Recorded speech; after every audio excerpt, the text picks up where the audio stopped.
Hi hello कैसे हो आप सब। मैं हूं विनय और एक बार फिर से आपका स्वागत है हमारे यूट्यूब चैनल स्कूल ऑफ दक्ष पर। दोस्तों तो अभी एग्ज़ाम का टाइम आ चुका है। आप लोगों का फ़िलहाल एग्ज़ाम है। टाइम टेबल भी क्लास 10 का आ चुका है। 9 का भी बहुत जल्द ही बोर्ड एग्ज़ाम होने वाला है। तो दोस्तों इस वक्त मैं आपको कुछ ऐसी टेक्निक्स बताने वाला हूँ ताकि आप उनका इस्तेमाल करके आप अपने पाठ का जो भी सवाल होंगे बड़े आराम से कर सकेंगे। आज मैंने लिया है क्लास 9 का कृतिका बुक। ठीक है, ये हिंदी की एक पूरक पुस्तक है। मैं आपको इस किताब की जितनी भी कहानियाँ हैं और उनके जो लेखक हैं, उनको याद रखने के लिए मैं एक ऐसा टेक्निक बताऊँगा जिससे कि आप हमेशा उसको याद रखेंगे और कभी भी इसे नहीं भूलेंगे।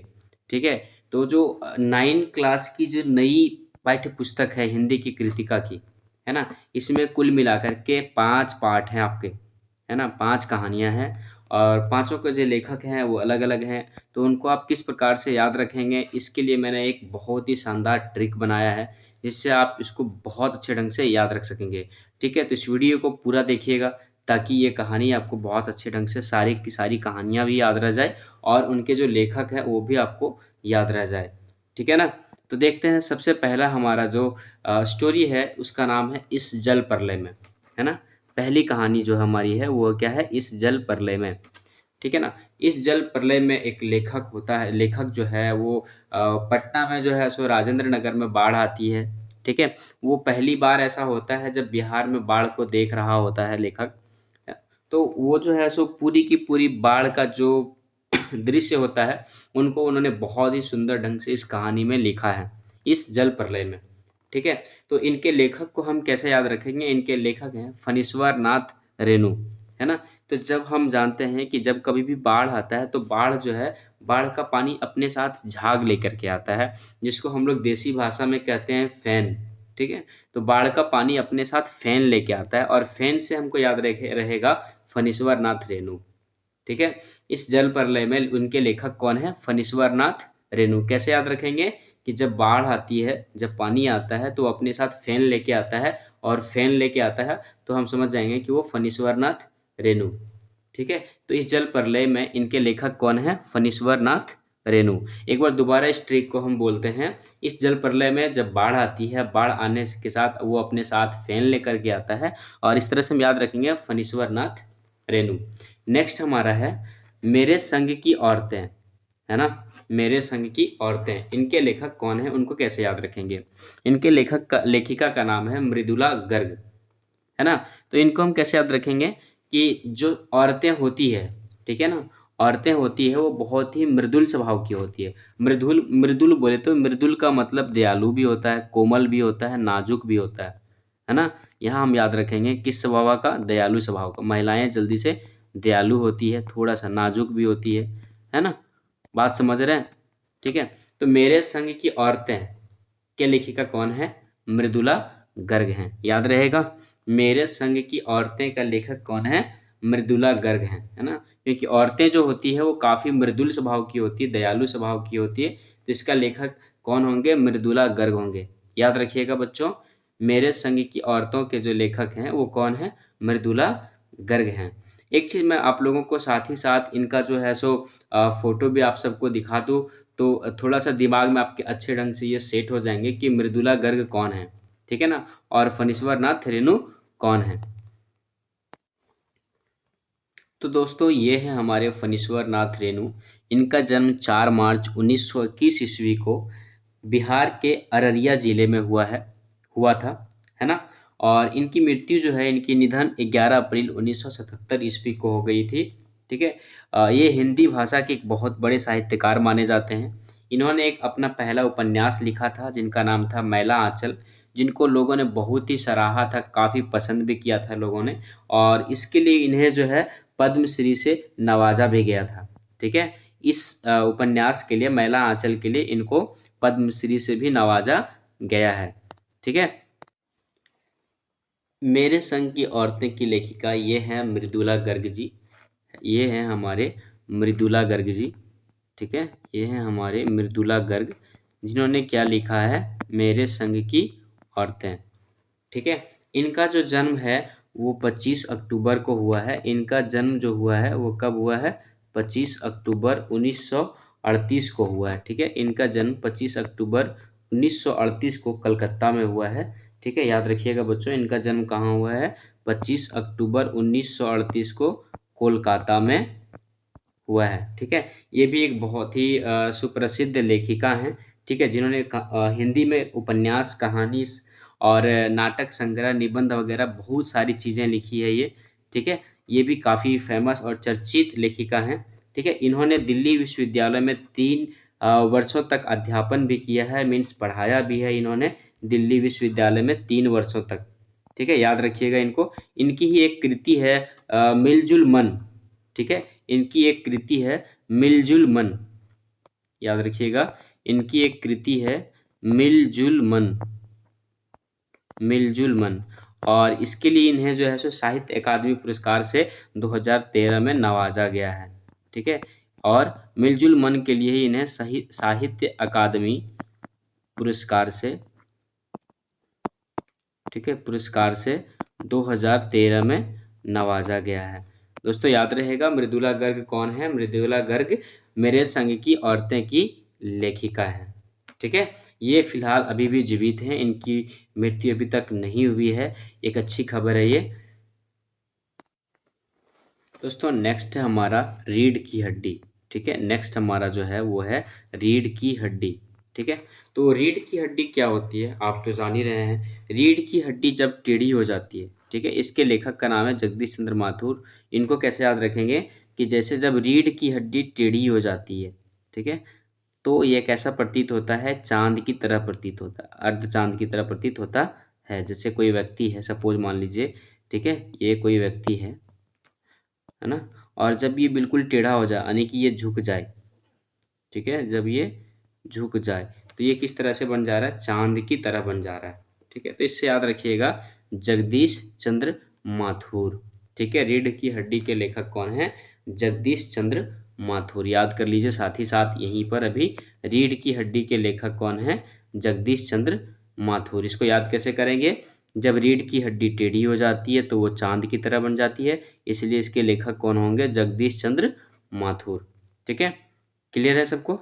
एक बार चलते हैं, इनका भी एक बार दृश्य, इनका भी एक बार आवरण कर लेते हैं, ताकि हमें जो है सो इनकी जो कृति है वो हमें याद रहे। तो बच्चों ये है हमारे जगदीश चंद्र माथुर, जिन्होंने रीढ़ की हड्डी पाठ को लिखा है। इनका जन्म 16 जुलाई 1917 ईस्वी को, ठीक है, इनका जन्म 16 जुलाई 1917 ईस्वी को खुर्जा में हुआ था। ठीक है, ये एक प्रसिद्ध नाटककार थे। इन्होंने काफ़ी लंबे समय तक ऑल इंडिया रेडियो में काम किया था। ये उनके डायरेक्टर जनरल भी थे। ये ऑल इंडिया रेडियो के डायरेक्टर जनरल भी काफ़ी लंबे समय तक रह चुके हैं। ठीक है, और इन्होंने ही अपने शासनकाल में ऑल इंडिया रेडियो का नामकरण आकाशवाणी किया था। ठीक है, इन्होंने ही अपने शासनकाल में ऑल इंडिया रेडियो का नामकरण आकाशवाणी किया था। ठीक है, और इनके ही ज़माने में, ठीक है, याद रखिएगा, इनके ही ज़माने में, किनके ज़माने में? जगदीश चंद्र माथुर जी के ज़माने में ही 1949 में भारत में टेलीविज़न की शुरुआत हुई थी। ठीक है, 1949 में भारत में टीवी की शुरुआत हुई थी। ठीक है, टीवी की शुरुआत हुई थी। ठीक है, इस तरह से याद रखिएगा। ऑल इंडिया रेडियो के ये डायरेक्टर जनरल भी काफ़ी समय तक रह चुके हैं, और इन्होंने ही क्या किया था, जो है सो ऑल इंडिया रेडियो का नाम चेंज करके आकाशवाणी किया था। ठीक है, और ये किनके लेखक हैं? ये हैं रीढ़ की हड्डी के लेखक। दोस्तों इसके बाद हमारी नेक्स्ट स्टोरी है माटी वाली। ठीक है, माटी वाली एक हृदय को छू जाने वाली बहुत ही सुंदर कहानी है। इनके लेखक हैं विद्यासागर नौटियाल। ठीक है, इनको हम कैसे याद रखेंगे? माटी वाली जो स्टोरी है वो उत्तराखंड की टिहरे के पास की कहानी है। टिहरी बांध जब बन रही थी भागीरथी नदी पर। ठीक है, माटी वाली जो स्टोरी है वो उत्तराखंड की स्टोरी है। उत्तराखंड में, ठीक है, उत्तराखंड में जब भागीरथी नदी पर बांध बनाया जा रहा था, ठीक है, भागीरथी नदी पर बनाया जा रहा था बांध, ठीक है ना, कहाँ पर, उत्तराखंड के टिहरी में, इसीलिए इसका नाम है टिहरी बांध, ठीक है ना। तो उस वक्त जिन लोगों को वहाँ से बांध बनाने के समय उनके आसपास से जब लोगों को हटाया जा रहा था, पुनर्वास करवाया जा रहा था, ठीक है, तो जो वहाँ का पुनर्वास विभाग का जो ऑफिसर होता है वो बहुत ही नाटक करता है।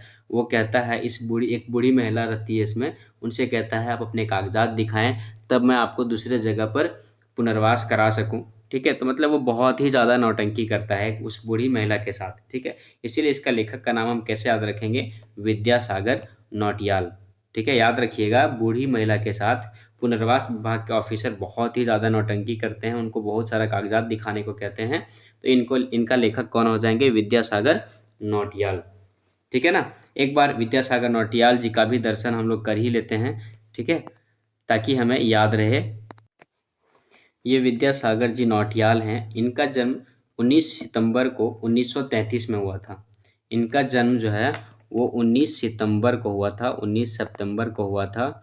कब, सितंबर 1933 को हुआ था, ठीक है। इनका जन्म 19 सितंबर 1933 को हुआ था। कहाँ पे हुआ था, जुआ पट्टी में, ठीक है। जुआ पट्टी कहाँ पर है, जुआ पट्टी जो है वो हमारा टिहरी में है। और टिहरी कहाँ है, टिहरी उत्तराखंड में है। टिहरी कहाँ है, उत्तराखंड में है, ठीक है। मीन्स जहाँ पे बांध बनाया जा रहा था ये वहीं के निवासी थे, ठीक है, कहीं ये वहीं के निवासी थे, ठीक है।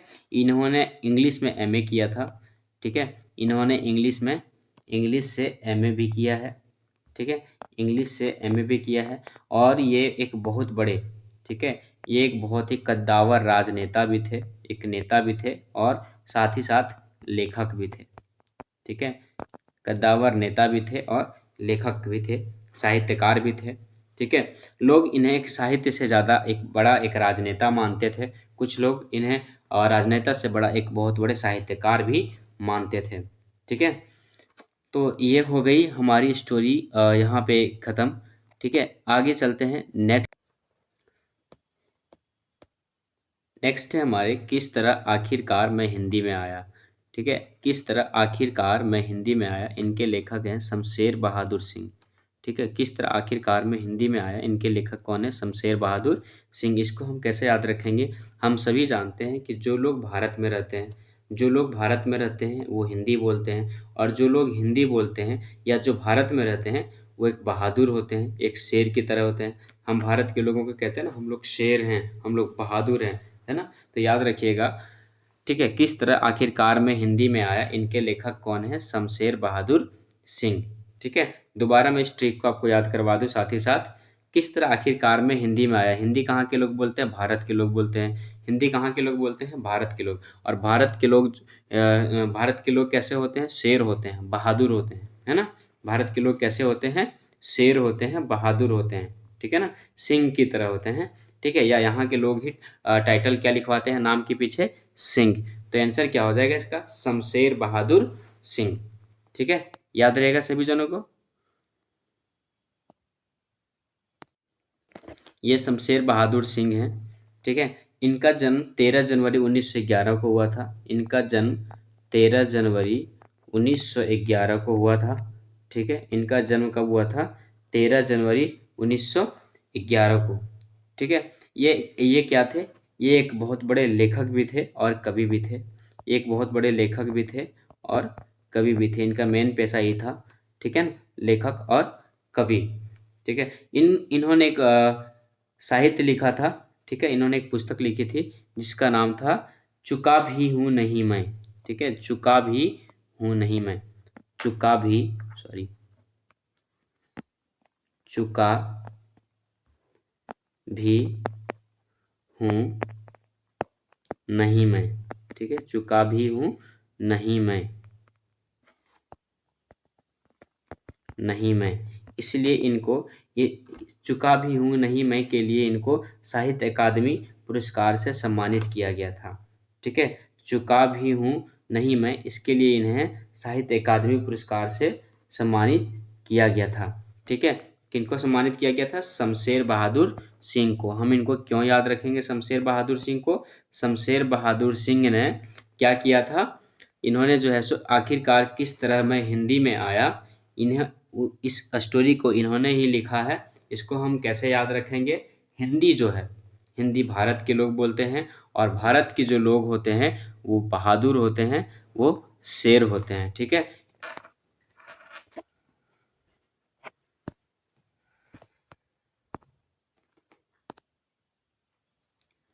एक बार इसे हम लोग दोबारा रिवीजन कर लेते हैं ताकि सबको याद रहे। इस जल प्रलय में जब बाढ़ आती है तो फैन आता है, और फैन से हम याद रखेंगे फणीश्वर नाथ रेणु। मेरे संग की औरतें, ठीक है, मेरे संग की औरतें, औरतें जो होती है वो बहुत ही मृदुल स्वभाव की होती है ना, तो उससे हम याद रखेंगे मृदुला गर्ग। रीढ़ की हड्डी, रीढ़ की हड्डी जब टेढ़ी हो जाती है तो चांद की तरह आकार का बन जाता है। जब कोई व्यक्ति झुकता है ना, टेढ़ी हो जाता है, चांद की तरह बन जाता है। और इससे हम याद रखेंगे, इसके लेखक कौन है? जगदीश चंद्र माथुर। नेक्स्ट है माटी वाली। माटी वाली में मैंने बताया है कि जो पुनर्वास विभाग के जो ऑफिसर लोग होते हैं वो लोगों को बसाने के लिए उनसे बहुत तरह के कागजात मांगते हैं, आने की एक तरह से बहुत सारा नौटंकी करते हैं। इसलिए याद रखेंगे विद्यासागर नौटियाल, नौटंकी नौटियाल। ठीक है। किस तरह आखिरकार मैं हिंदी में आया, किस तरह आखिरकार मैं हिंदी में आया। हिंदी कहाँ के लोग बोलते हैं? भारत के लोग बोलते हैं, और जो भारत के लोग होते हैं वो शेर होते हैं, बहादुर होते हैं। तो इनका लेखक कौन हो जाएंगे? शमशेर बहादुर सिंह। सारे लोग याद रखिएगा। आपके एग्जाम में अगर एमसीक्यू क्वेश्चंस में आते हैं किस तरह आखिरकार में हिंदी में आया के लेखक कौन हैं, तो चार ऑप्शंस दे रहेंगे, तो आप आराम से तुरंत से इसको याद करके लिख लीजिएगा, टिक कर लेंगे। क्या होगा इसका आंसर? शमशेर बहादुर सिंह।